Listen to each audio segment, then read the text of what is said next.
early pandemic vibes. Are you? I was gonna say, anyone else have any questions? Feel like the old days. Feel a little PTSD. So we'll just be coming in and out, that's all right.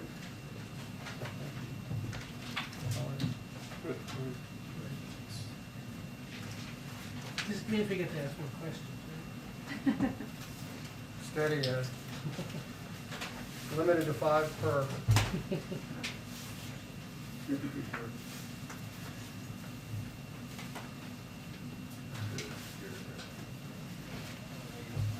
Okay, everybody smile with your mask on. Do you think you can see my head in the photo, or? Yes, you are in it. I can tell that you're smizing. Yeah, I smize so hard.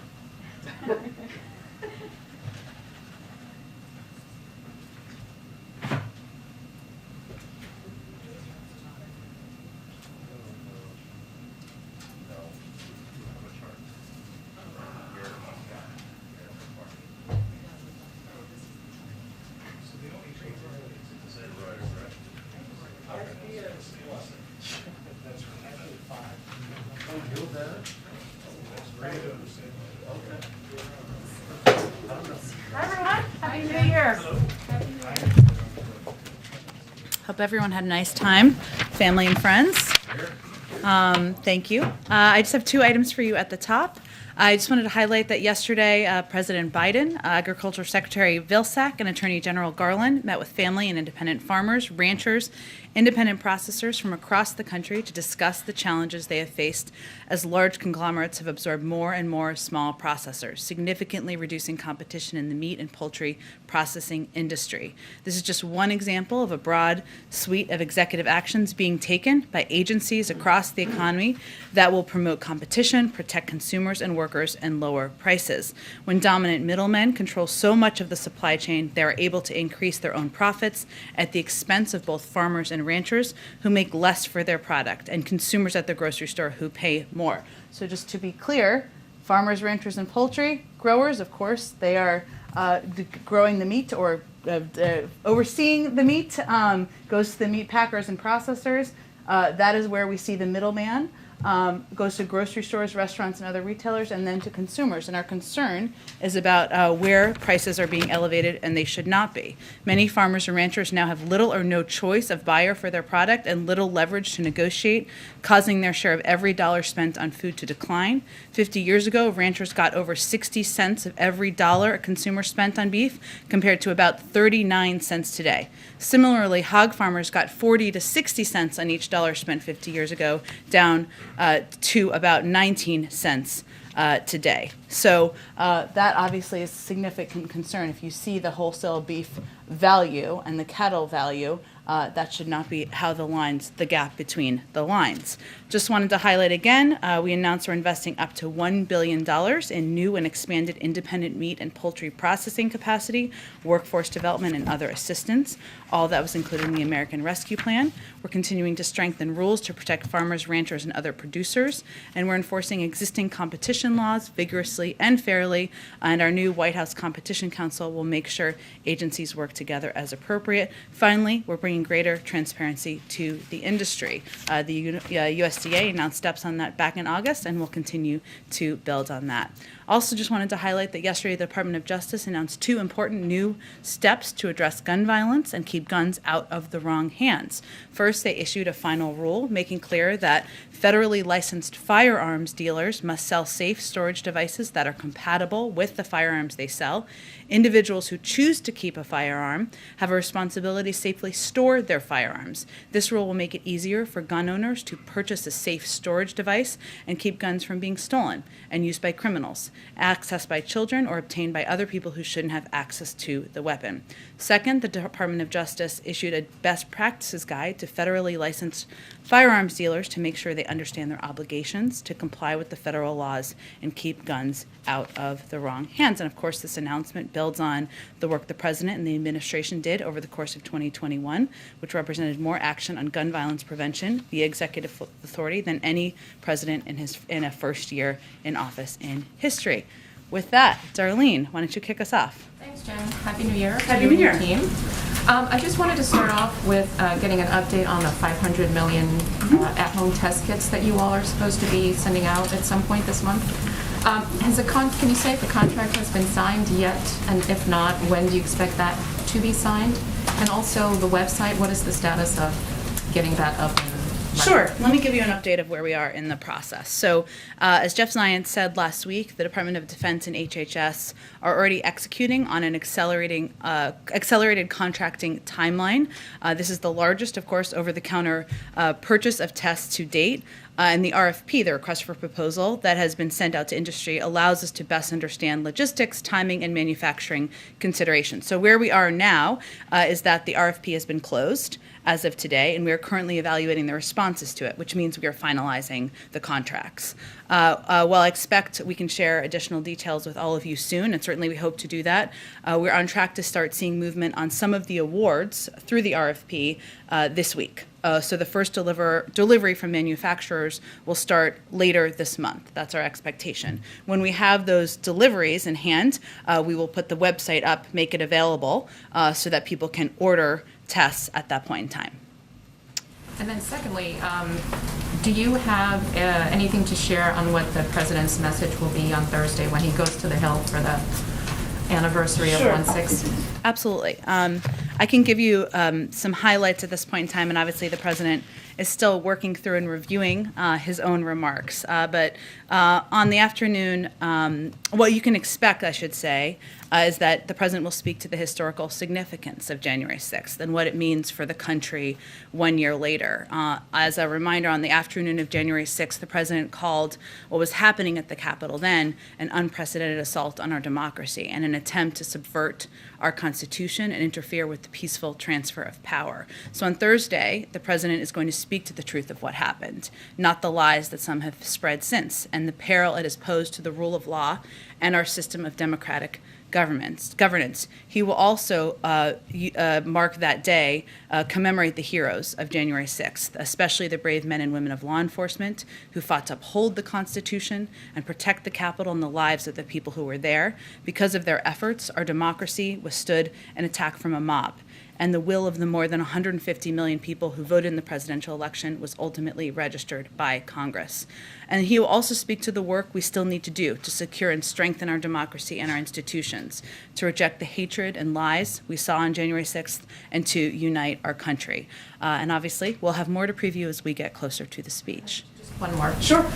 Since the president didn't take questions from us either today or yesterday, can you tell us whether he can live with a smaller Build Back Better package or a package that doesn't have the child tax credit in it, or with only employed people qualifying for the child tax credit, which is what Senator Manchin says he wants?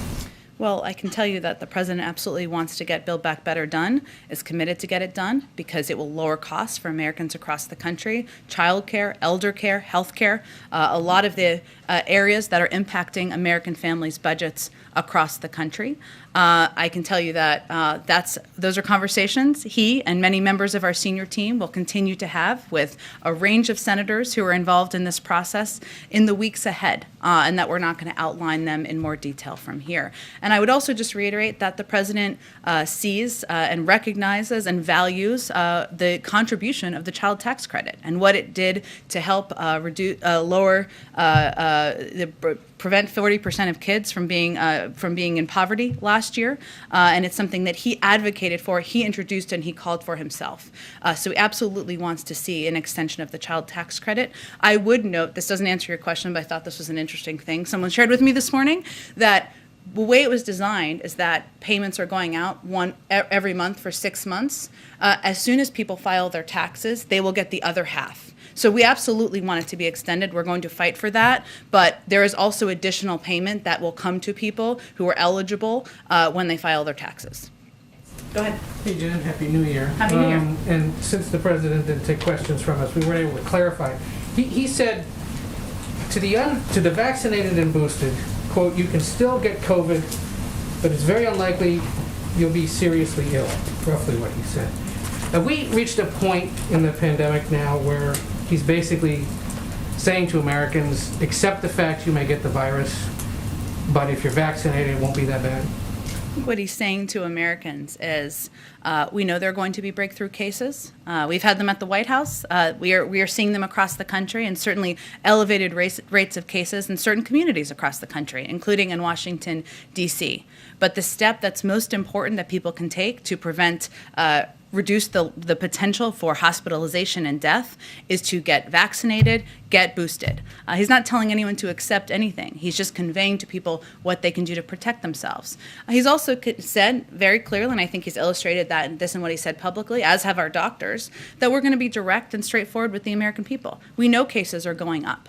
But we also know that if people are boosted, it is going to significantly reduce their potential to be hospitalized and certainly prevent to die. And that is what we're conveying to the public. Okay, so let's be straight here for a second. Cases are rising across the country.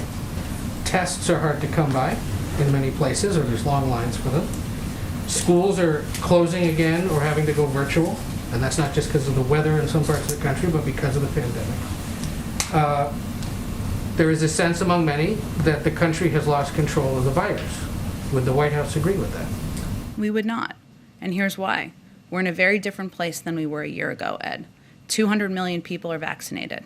Those are people who are protected, seriously protected from illness and death from the virus. We have also just purchased the largest over-the-counter purchase of tests in history, 500 million tests. That builds on the fact that we have already distributed 50 million tests back in December to rural health centers, to community health centers. The fact that we have 20,000 sites across the country where you can get free tests. The fact that next week people can get reimbursed for their tests, and we are going to continue to build on that. It also, on schools, I would say 97% of schools are open across the country, and the president wants school to be open. That's why months ago, even when people questioned his advocacy for this funding, he advocated for $130 million in the American Rescue Plan and $10 billion to cover testing, even when many people said that was not necessary and was not needed. That has all been distributed to states. If states have not used it, and some have not, and if school districts have not used it, now's the time to use it. So I would note that we have taken steps to prepare for any contingency, any moment, and we're working to implement and build on that from here. You just mentioned outbreaks here at the White House. Is it a large number? Is it anyone? I know there's a policy that you're only really going to let us know if it's the top 4 individuals in the government or their spouses, but has there been a wide outbreak here in the West Wing or across the White House campus? Well, our policy is that, which I think is important for the public to know, because it is in the public interest to know, and of course your interest. If there is anyone who has a close contact, as deemed by the White House Medical Unit, with the president, the vice president, the first lady, or the second gentleman, we will make that information available, as we have done, as those instances have occurred. And I was only conveying there are breakthrough cases here. There's 2,000 people who work on the White House complex, right? The 99% of them are vaccinated, and there will be breakthrough cases here. Thanks to the vaccination, those cases have been mild. But again, there are rising case numbers across the country, and we expect to be in line with that. Just on another topic, and you kind of discussed this with Darlene, but Senator Durbin today suggested that Build Back Better is kind of taking a back burner spot. There's a lot of alliteration there. A lot of these there. As voting rights pushes ahead as we near the MLK holiday. Is that the White House's stance right now, that voting rights is sort of issue number 1 up there, or should be? Well, we're working, and you've seen, I'm sure, the Dear Colleague letter that Leader Schumer put out just a couple of days ago, and we're working in lockstep with Leader Schumer on that, on getting voting rights done. He's obviously put out a timeline for that. We're going to work with him on getting that done. But that doesn't change our commitment to Build Back Better. Go ahead. Thanks, Jen. Why hasn't the CDC revised the definition of what it means to be fully vaccinated yet, given that the president has spoken about boosters for months now? Sure, it's a good question, Jackie. I don't speak for the CDC. Obviously, they speak for themselves, given they make decisions based on data and science. So I would point you to them. I know they have a COVID briefing tomorrow. Had the president, emphasizing the importance of boosters for months, and people have to ask the question, or a lot of people are asking the question, would revising the guidance cause some sort of logistical or political or economic consequence that the White House isn't ready to embrace, something like not being able to go to restaurants, or people go to offices, or industries that have suffered labor shortages? We have boosters available for every American. they can get boosted now, regardless of what the CDC guidance is, whether were just approved for the booster or you were approved weeks ago. So do you expect then that guidance will change eventually? It's up to the CDC, and they make those decisions based on data and science. Will we have any update on when they might make a decision on that, given that there's been so much I time? encourage you to ask them that question when they participate in the COVID briefing tomorrow. Okay. And then similar line of questioning, but Sure. this time about the FDA. Okay. There have been some decisions by the FDA over the last few months that have happened without consulting the panel of independent experts that we saw for authorizations for the vaccines themselves. We haven't seen that with boosters. A couple examples, on the 19th of November, FDA authorized the booster for all adults. 29th, the CDC announced people 18 plus should get boosters. December 9th, the FDA authorized boosters for 16 and 17-year-olds, and just yesterday, the FDA amended the emergency use authorization for the Pfizer booster for kids ages 12 to 15. So I guess my question is, why has the protocol been different with the boosters than it was for the emergency use authorization of the vaccine itself? Jackie, the FDA makes their own decisions, not driven by what the White House is telling them what to do, so I would point you to the FDA to get any comment on that. So it doesn't, I guess then the White House is not, or the FDA is not getting rid of its independent panel of experts by any White House guidance? Absolutely not. And again, I think they would confirm that themselves. And I think what's important to step back here is recognize we're still in the middle of a pandemic. There are still far too many people who are not vaccinated. There are still kids who are at risk because there are not enough people, adults, vaccinated. And I think what we're all collectively trying to do here is protect more people and save more lives, whether you work here or at the CDC or the FDA. Is the president then okay with the FDA making these authorizations without calling their panel of experts? Again, I would point you to the FDA, and they can speak to their decision-making process. Okay, and then real quick on the Florida Surgeon General and testing, what's your reaction to his comments that the U.S. needs to unwind its testing psychology where people are planning their lives around testing? Is that sound medical advice in the White House view? I would really point to our own health and medical experts on when tests should be administered and utilized, and our focus on making them more available, accessible, and free to the public. Oh, good. Real quick, is there any reason why the CDC did not include a testing component when it revised its guidance for isolation? Given that there is such a scarcity of tests, there's been some criticism that, the CDC couldn't tell people they should get tested when they emerge from isolation, because then people try to get tests and they're not available, and it might blow back onto the administration. Again, the CDC makes these decisions. I expect they'll have an updated guidance if it hasn't already gone out. Go ahead. Thank you. I'm sorry, Caitlin, how about you? Can you give us an update on the president's selection? You'll be shocked to hear me ask this. The Fed. Fed, yes, and in particular, whether he's made the decisions. Is it a question of the announcement not having been done, but the decisions are made?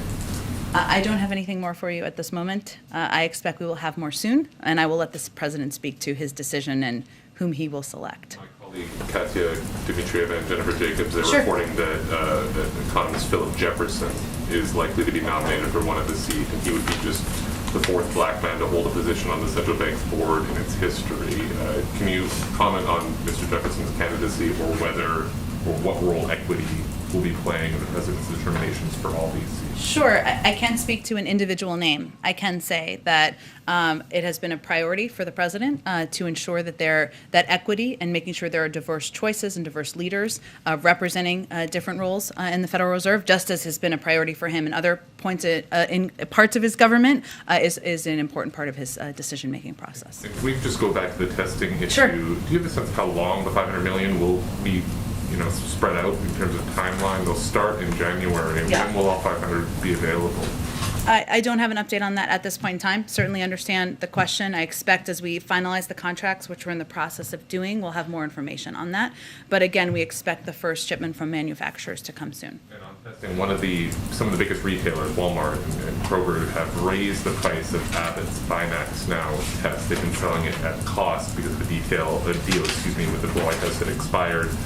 They've now about $19, $20, and they were at about $14 per box of 2 tests. I'm wondering whether there are any talks ongoing with retailers to bring that price back down to an at-cost level, or whether you're confident the increasing supply of tests will more or less work itself out in the market. Well, I can't give you an update on any conversations. I can tell you that our objective is, of course, to increase and scale up access to free tests. Hence, next week, people who have health insurance, 150 million Americans, will be able to get those tests or get reimbursed for those tests. Hence, sending 500 million tests for free out to Americans, 20,000 free testing sites, 50 million tests that we've already given out. So that is our focus from the federal government. Obviously, we want a competitive market out there that will lower the cost of tests over the course of time as well. Sorry, one more. The president's announcement today on the therapeutics, the ordering of more Yeah. Pfizer courses. Has he ruled out ordering more of Merck's pill, which is easier, quicker to make, but had less effective results in it?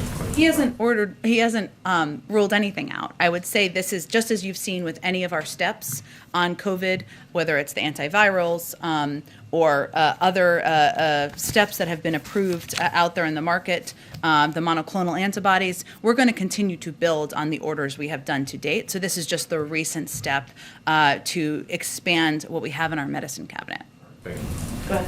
Thanks so much, Jen. With the CDC expected to update its guidance on isolating today, and the confusion that the agency generated over that guidance last week on what you should and should not do after you've tested positive, I'm wondering if the president himself thinks that the CDC has been clear on that. Well, what I can tell you, Caitlin, is that CDC is offering its updated guidance in real time of a fast-moving and changing pandemic environment. And we've seen them change guidance and update guidance on other occasions. They made this recommendation last week based on science. The vast majority of transmission infectiousness occurs in the first 5 days after diagnosis with COVID-19, somewhere in the range of 85 to 90%. If people are asymptomatic, 5 days of strict mask wearing will prevent future transmission. Obviously, they are expected to update that today. I'm not sure if any information has gone out on that at this point in time, so I won't speak to that ahead of them. But they are just continuing to assess every day, every week, what information they can update on based on the science. And sometimes that means changing recommendations, that means adding to recommendations, but that's what happens when you lead with the data and the science and not lead with a clear communications plan. Well, last week, Director Walensky did say that it wasn't just the science, it was also what people could tolerate. And I don't really think that much has changed in the last week. So I just am wondering if the White House thinks that the CDC is doing its best to offer the clearest guidance possible to people, because it seems like they're generating a lot of confusion when they do offer guidance. Well, our objective is to provide clarity and help provide clarity on their decisions whenever we can. And so that's why I just listed out why they made the recommendation based on the science on the 5 days, the change to 5 days from 10 days. On testing and the rule that's going to go into effect next week, where private insurers will reimburse people for the test that they're buying at home, you still have to file a claim for each test. Is that correct? That's a good question. I don't have the details of exactly how it would work. I would assume some version of filing a claim or filing paperwork, but I can get you more specifics on it. Has the administration done the math and added up the cost of what it would be to just make these at-home tests either $1 like some other countries have done, or free for everyone? Well, we've looked at a range of options. I would say that they're free for everyone, they're actually, a lot of countries have done what we're about to do, right? Which is for people who want tests, and they can request them online and get them for free. I don't know of countries, maybe there are some, that have sent them to every person living in their country. This is about making them free and accessible to the people who want them. And we want to do that, and there are some countries who have done that, some who have had to stop doing that because they haven't had enough access to tests to continue programs like that. Right. Well, we're still waiting on the details for that. I do want to switch subjects just for one more question. Why has the president not nominated an ambassador to Ukraine yet? And does he plan to do so soon? He absolutely plans to nominate an ambassador to Ukraine. Just like any position, he's always looking to find the right person to nominate to fill the role, an important one. Has he interviewed people for that I'm not position? going to get into more details about a personnel process. Thank you. Go ahead. Jen, Happy New Year. Happy New Year. So on Senator Manchin, he presented a proposal to you on December 14th, an outline of a Build Back Better framework that included $1.75 trillion in spending. To your knowledge, is that still available as a fallback position? I'm just not going to get into private discussions or conversations with any members of the Senate from here. I know that's maybe a change, but we feel that's the best way that this is going to work to get this done. Got it. Okay, so, and just so I'm clear, I mean, had you taken that framework and put it through the legislative process, we could have text, Senate could be moving towards a vote this week on something that Senator Manchin supports. Why is it that you haven't decided to? Have you done a vote count on the former proposal? I have not. Please correct me if that's wrong. But why not? If he's kind of the major stumbling block to getting legislation passed, why not go with something that he endorsed a month ago? Well, I think, Trevor, it's important to note that, and I think as Senator Manchin noted earlier today, we have a very slim majority in the Senate. That means you need every single senator from across the spectrum of the Democratic Party agreeing to what a package looks like moving forward.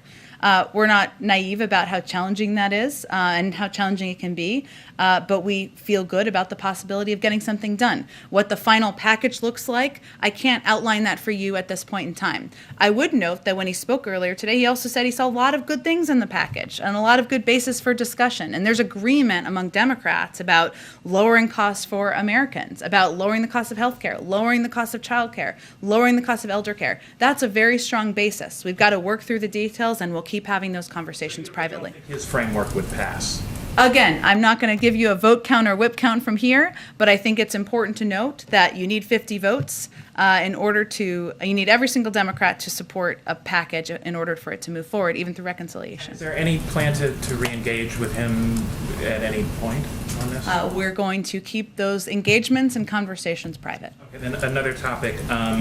Back in the summertime, when OPEC said that it was going to boost production of crude oil by 400,000 barrels per day, Sullivan said it's simply not enough during a critical moment in the global recovery. Today, OPEC stuck with that decision to keep the exact same amount of oil production increase. Why is the White House's reaction different this time? Well, I would say first, since you gave me the opportunity, we do appreciate the close coordination over the recent weeks with our partners, Saudi Arabia, UAE, and other OPEC Plus producers to help address price pressures. We welcome OPEC Plus' decision to continue increases in production. And together with our recent release from the SPR, we believe this should help facilitate the global economic recovery. We'll continue to monitor prices in the context of global economic growth and engage our OPEC Plus partners as appropriate. And obviously, as we said at the time, our objective is ensuring that the supply out there meets the demand. Obviously, we took our own steps in coordination with others as well. But they haven't made any changes to what they're doing, so why is the message different? Again, we took steps on our own, right? We have taken steps in coordination with other countries around the world, and our objective is to ensure that the supply out there meets the demand. We'll continue to have conversations if we have ongoing concerns. Go ahead. Oh, go ahead. Go ahead. Thank you. Sorry, I just jumped around there. It was a confusing pen point. Go ahead. Okay, well, Happy New Year. Happy New Year. Yes. So the President, he's making remarks on Thursday, as you said, and he has often denounced the January 6 events. But could you talk a little bit about why he refrains, to the extent that he does, it seems, from condemning ex-President Trump personally, not just for January 6th, but for his ongoing campaign, which is very persistent, almost daily, maybe at least weekly, to discredit Americans' faith in the election process. So in short, does President Biden think that his predecessor is acting normally, or does he think he's a threat to democracy, which is what some people would say? You know, I have to say, I don't think we've held back on this front. I mean, President Trump's role in subverting our Constitution, attempting to block the peaceful transfer of power, and defending a mob that attacked our Capitol and law enforcement has been well documented. And it's something, obviously, the president spoke about in terms of that being one of the worst days in our democracy. And he'll speak to, as I noted a little bit earlier, he'll speak to the historical significance of January 6th, what it means for the country 1 year later, the importance of the peaceful transfer of power, which obviously the prior administration and the prior president weren't a part of. But I think there's a larger message here to the country about who we are and who we need to be moving forward. Does he consider ex-President Trump to be a threat to democracy? I think he's spoken to this in the past. Okay. On the same issue, but a little more broadly, the polls keep showing again and again that something like 70% of Trump voters think the election was rigged, that President Biden is not legitimate, and so on. Is there anything that President Biden feels he should have already done, or is anything he feels he still can do to actually talk directly to those people and try and get, people's reality to match a bit more in this country? I think what he's going to continue to do is speak to everyone in the country, those who didn't vote for him, those who may not believe he is the legitimate president, about what he wants to do to make their lives better. And he sees that as his responsibility as the president of the United States. That's what he will continue to do. Go ahead, Anna. Thanks, Jen. Happy New Year. So Senator Schumer just said that he and Senator Manchin talked numerous times during the break, mostly on voting rights, but also on Build Back Better. And he also says that the White House will be having more talks with Manchin's, quote, participation and cooperation on Build Back Better. So can I ask, did the president and Senator Manchin talk at all over the break? We obviously confirmed the conversation they had 2 weeks ago. I don't have any more conversations to confirm for you. Schumer said about more talks in the future. Do you know the next time they'll talk about this? I'm not going to predict that for you, but I can assure you that the president and members of our senior team will, of course, be in touch with a range of senators who care deeply about moving Build Back Better forward. Can I clarify something on the Sure. testing delivery timeline? Yeah. Now, you said the first deliveries go out later this month, then the website goes up, then people can sign up.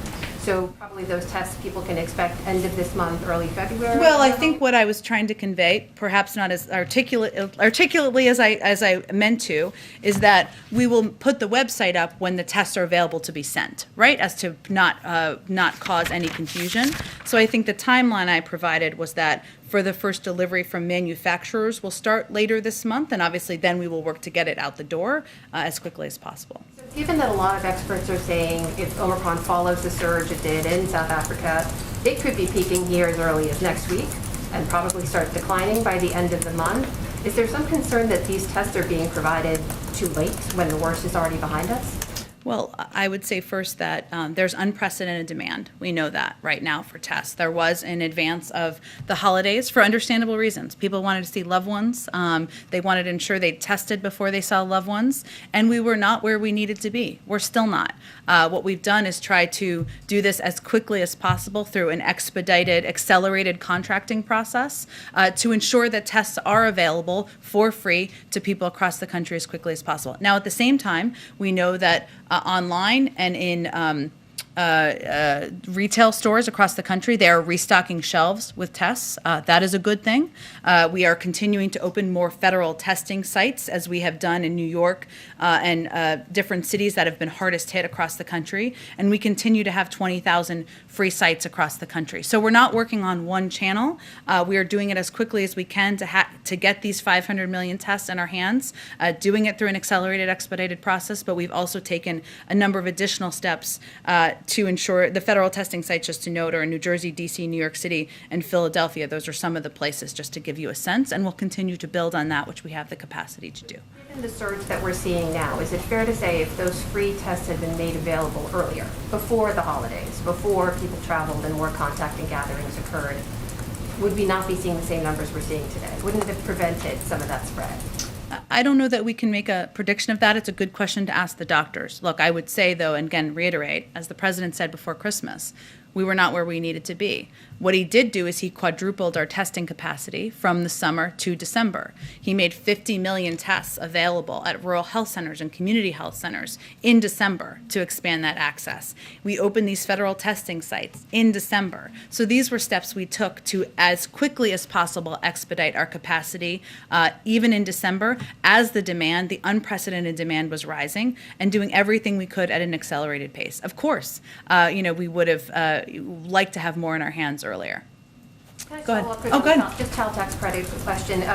We know those aren't going to hit families' accounts this month, right? Yeah. Even though there's relief down the line. But for families who were relying on it month to month, is there any talk of executive action or anything from the White House to provide more relief for them?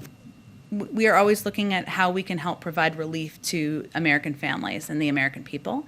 If Build Back Better were to pass in February, there is an option of doing retroactive checks. But I would note that our objective is to get this passed. The president wants to see the child tax credit extended. Go ahead.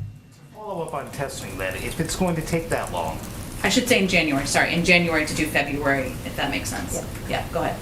Along those same lines. Okay. For people who see those long testing lines, you Yeah. have more sites, but it's cold out. People don't want to wait in that. You swing by CVS, there are no tests.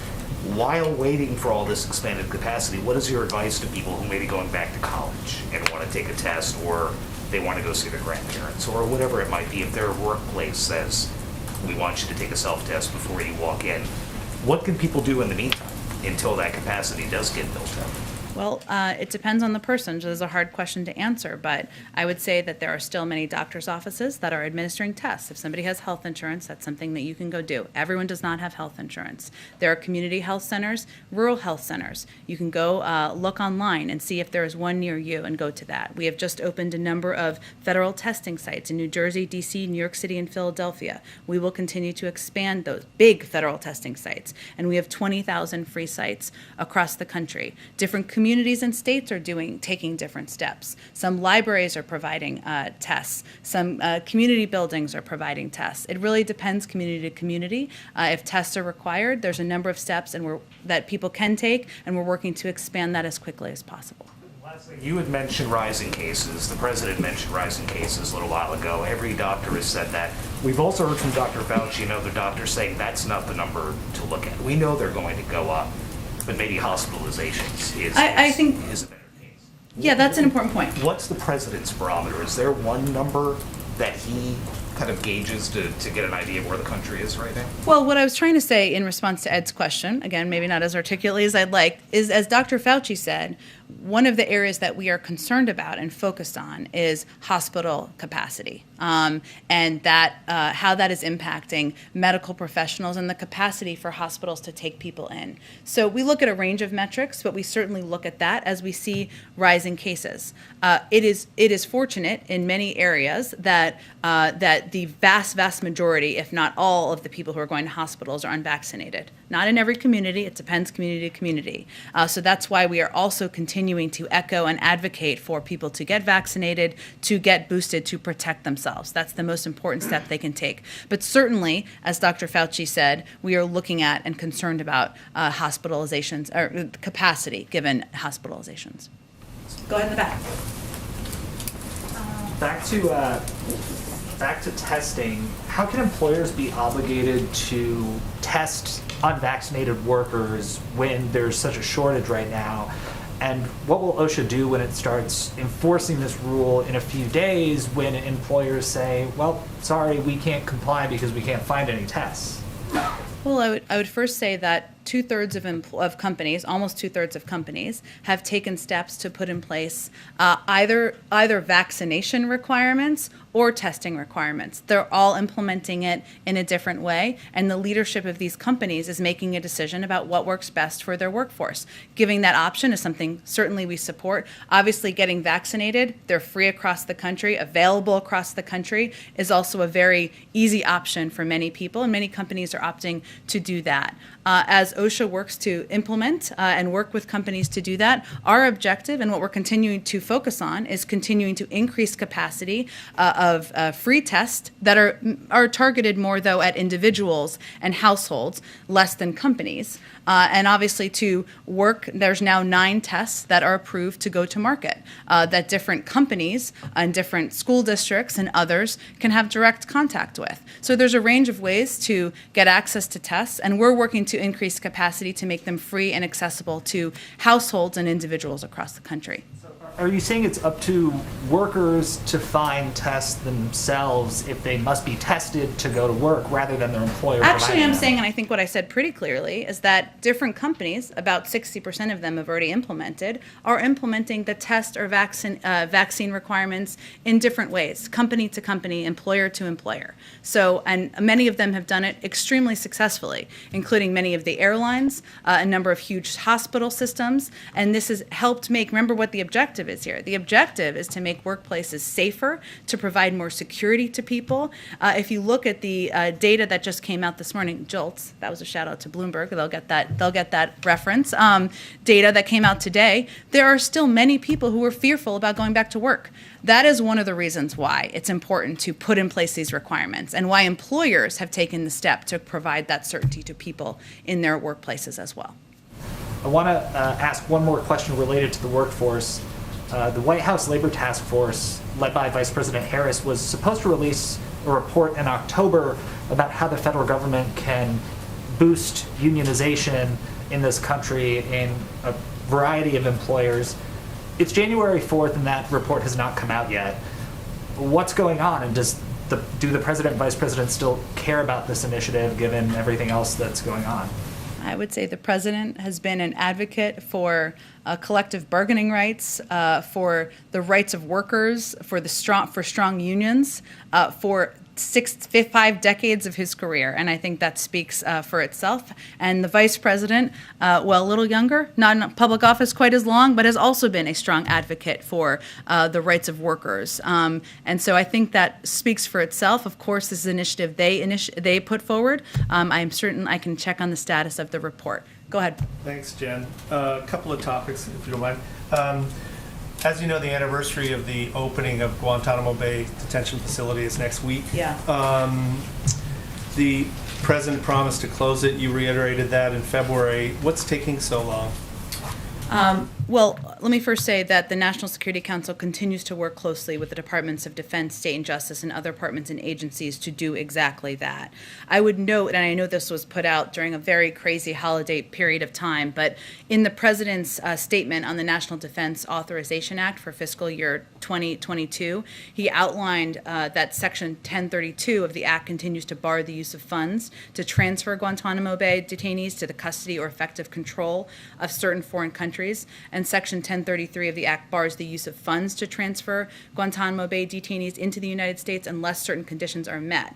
And it's a longstanding position of the executive branch that those provisions unduly impair the ability of the executive branch to determine when and where to prosecute Guantanamo Bay detainees. In some circumstances, these provisions could make it difficult to comply with the final judgment of a court that has directed the release of a detainee. And in addition to limitations in Section 1032 of the Act constrain the flexibility of the executive branch with respect to its engagement in delicate negotiations with foreign countries over the potential transfer of detainees. There are only 39 remaining individuals at Guantanamo Bay, but I just wanted to highlight that piece that was in the NDAA statement because we feel it's obviously creating burden and a hindrance to our progress here. So it's the transfer to the foreign countries that's causing delays, essentially. Well, I think I listed three clear pieces there, and limitations on how funding can be used, and how this Section 1032 also limits at times how an individual can be released, as well as how we can negotiate and communicate with foreign countries about it. Some of them have been waiting trials for years. Why is that taking so long? Again, I would say this is what we see as one of the major, if not the major hindrance. Beyond that, I would point to the Department of Defense, but there are 39 remaining individuals there, and obviously our commitment continues to be to close Guantanamo Bay. One other topic, the Iranian president said yesterday, as the talks begin in Vienna again, that former President Trump should be put on trial for the killing of General Soleimani. Wondering if I can get a reaction to that, and whether that hinders discussions around Iran's nuclear future this week. Well, I would say that I don't have any direct comment on his comments. I would note that he has his own politics and his own audience that he speaks to, just as many country leaders in other countries do. But right now, Special Envoy Malley is currently leading an interagency delegation to the 8th round of talks in Vienna, which resumed on January 3rd. There was modest progress in talks last week, and we hope to build on that this week. What is clear is that if we do not soon reach an understanding on mutual return to compliance, Iran's accelerating nuclear steps will hollow out the JCPOA, so our priority remains reaching and implementing a rapid mutual return, and I expect those negotiations will focus on those topics at hand, not comments of any leaders around the world. Go ahead. A couple different topics here as well. First, from the administration's point of view, given what we've learned from the January 6th Select Committee, does it appear the Capitol riot played some kind of role in an overall coordinated effort to overturn the democratic process? So something longer, perhaps, than more than just one day. Just so I understand your question, are you saying, talk a little bit more, tell me a little bit more what you're trying to ask. Yeah, sure. So there's the isolated events of that day, but there's Yep. also the investigation that goes back much further and spans more time. Does it appear that there's that sort of longer throw there than just what occurred on January 6th at the Capitol, based on what we know from the Select Committee? Well, I'm not going to speak for the Select Committee, and obviously they will speak for when the conclusion of their report will be and what details. I would note that we have conveyed our concern in the past about the fact that many Republican members of Congress have stood by the big lie since then. They were outraged at the time, about many of them, about the events that happened on January 6th. Who could not be? Who was watching them? And since then, they have done nothing to help support the work of the committee, to help argue against the big lie. And, you know, that sort of lack of action, inaction, silence, you know, is something that is irresponsible as well. Go ahead. Oh, go ahead. Sorry, another from Todd Gilman, a fellow CC Sure. rotation at the Dallas Morning News. Does the White House have a reaction to Senator Cruz saying President Biden may be impeached if the Republicans take back the House next year, specifically for the border policies?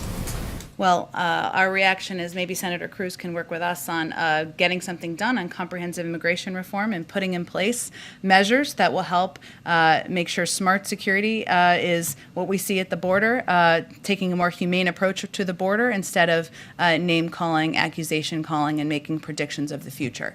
Go ahead. Thank you, Jen. I have questions about voting rights and also about political appointments. On voting rights, the midterm elections are 10 months away. Is the president concerned that the window is closing to pass legislation that could have an impact on how people vote in the midterm elections? I'm not going to make a prediction of that. What I will say, and what the president will talk about in his speech on Thursday, is also that, you know, people came out, the American public came out in record numbers last November and participated in our democracy. And we shouldn't underestimate the role of the movement and grassroots movement of the public to have their voices heard. But he absolutely feels that getting voting rights done is fundamental, it's essential. He is going to work in close lockstep with Leader Schumer and others in Congress to get this done. But I'm not going to make a prediction at this point on the timeline. It's obviously a first priority for them in the Senate. Is it a first priority for the president? Yes, he's working with Leader Schumer on it. In December, he said at South Carolina State University, we're going to keep up the fight until we get it done. What does that look like? What does the fight look like for voting rights for President Biden? It means getting it passed into law and signing it into law. What steps is he taking over the next several weeks to make that happen? Well, I would first say that the president has, you can expect to hear more from him soon, and I'm not going to get too far ahead of that, but the president has taken a range of steps within his own authority on voting rights, whether it is signing a historic executive order early in his presidency, supporting the efforts of the Department of Justice to increase funding for the protection of people's fundamental rights across the country, and he also spoke to his commitment or openness to making changes to the process to protect people's constitutional rights, should that be the point we get to. This is obviously going to be front and center on the Senate's agenda when they return, and he's looking forward to being a part of that. On political appointments, the president right now has had 266 political appointments confirmed by the Senate.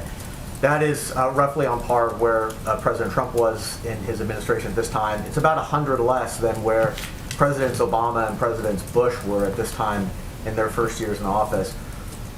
Is that lower number of political appointments impacting how President Biden can govern and implement his policies within the executive branch?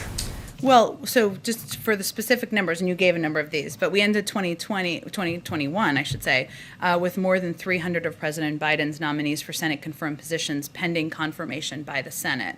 Approximately half were on the executive calendar and awaiting a floor vote, just to give you all a sense. Meaning, they could have moved forward. More of these could have moved forward. Many of our nominees have received overwhelming support and majorities from Democrats and Republicans, and the process for most of the time in the Senate was wound up in lengthy debates when really there could have been unanimous consent votes and moved a member of them forward. The president's view is, of course, having the people that he has nominated, selected, highly qualified individuals, leading departments, running different parts of agencies, small, large agencies that impact people's lives across the country, is important and imperative to getting his agenda done and moving things forward. Obviously, there are career employees who are ensuring effectively that agencies are running, but of course, he wants to have his team in place, his people leading these agencies to continue to move his agenda forward. Does he want the Senate and Senate leadership to spend more floor time on pushing nominations through?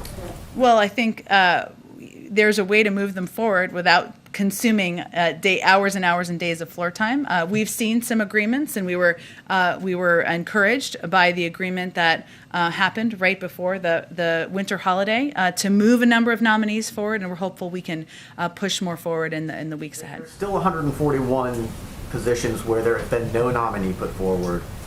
Why is that? Again, I think the president, one, is eager to have these nominees. He has nominated, confirmed. That's something the Senate can do, Congress can do. And there are nominations. He wants to find the right person to fill the position. Go ahead, last one. Thank you, Jen, and Happy New Year. Happy New Year. I have two questions, one for a colleague who can be here. Okay. My first one is Tesla opened an electric car showroom last week in Xinjiang. Just days after President Biden signed the Uyghur Forced Labor Prevention Act into law. Does the White House have any comment on, and will it do more to discourage American companies from doing business in Xinjiang? Sure, yes. So I can't speak to the specific situation of one company, but as a general matter, we believe the private sector should oppose the PRC's human rights abuses and genocide in Xinjiang. The international community, including the public and private sectors, cannot look the other way when it comes to what is taking place in Xinjiang. As we've said before, companies that fail to address forced labor in their supply chains and other human rights abuses face serious legal, reputational, and customer risks, not just in the United States, but in Europe and around the world. And we've been clear about our views on the ongoing genocide and crimes against humanity in Xinjiang. We will continue to hold the PRC accountable. I would also note that we're committed to taking action to ensure our supply chains are free from forced labor, including with the bipartisan Uyghur Forced Prevention Act the President signed last month, and obviously our continued leadership on the world stage. And one more is on, in light of the surge of Omicron variant and many events like the 2+2 security talks going virtual, is the U.S. considering shifting this month's U.S.-ASEAN summit to a virtual format, or will you still do in person? I don't have any changes to the format to preview at this point in time, but we'll check and we'll keep you all updated. Thanks so much, everyone. Thank you.